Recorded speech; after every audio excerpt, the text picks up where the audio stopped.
Someone else ready to help? Harlan Cohen. He's the author of The Naked Roommate and 107 Issues You Might Run Into in College. It's part of a series of books that he's written that looks at college life with advice for both parents and students. Harlan, good to see you. It's great to be here. What's your first piece of advice for parents who are going through this for the first time? This is a big change for everyone, and I think especially for parents. They're so used to being part of their kids' lives, then all of a sudden they're far away. And this idea of getting comfortable with the uncomfortable is really the theme. The idea of renaming this first year the Getting Comfortable year, so that the expectations are that you're going to go through some transition and everything's not going to be perfect, because this is a big year of change socially, emotionally, physically, financially, academically. Right.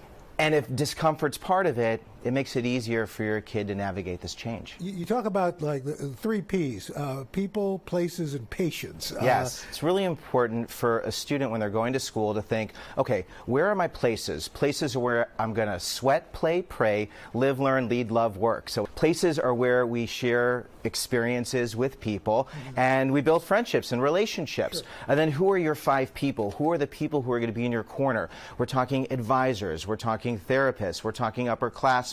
We're talking anybody who is a peer leader. And then patience, this idea, it doesn't take 2 weeks or 2 months. It could take a good year for a student to really find their way in their new surroundings. You know, one of the things that I know, look, I've been guilty of, we want to solve our kids' problems. You know, we've been kind of used to that. But now they're going to be on their own.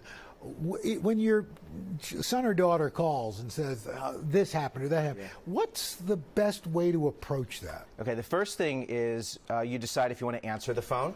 Okay, that's important. Caller ID is a good thing. Right, sometimes you just don't want to be bothered.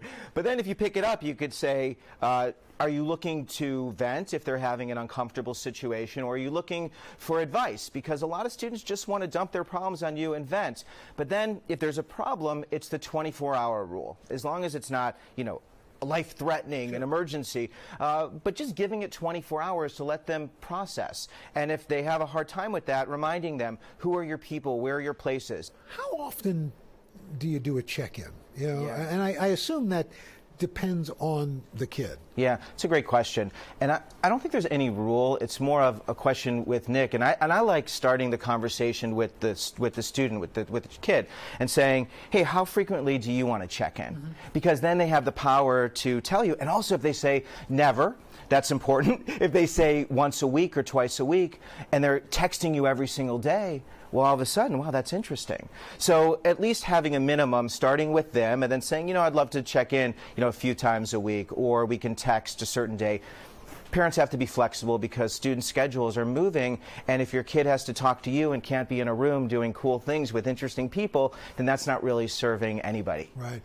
Lastly, and I don't mean to name drop, but I had an opportunity to interview President Obama. Took the opportunity to ask, what did you do when you dropped, you know, the girls off for the last time, you know, or for that first time? What was that? And he said, here's what I do. You drop them off and then you run, make sure you're near the car, and then bawl your eyes out.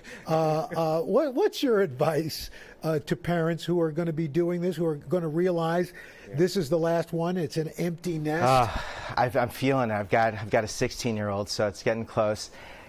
You want to show emotion, but you don't want to show so much emotion that you need to be taken away in an ambulance, okay? Because then you're the center of attention. Some parents are just cold and the kid's like, don't you love me?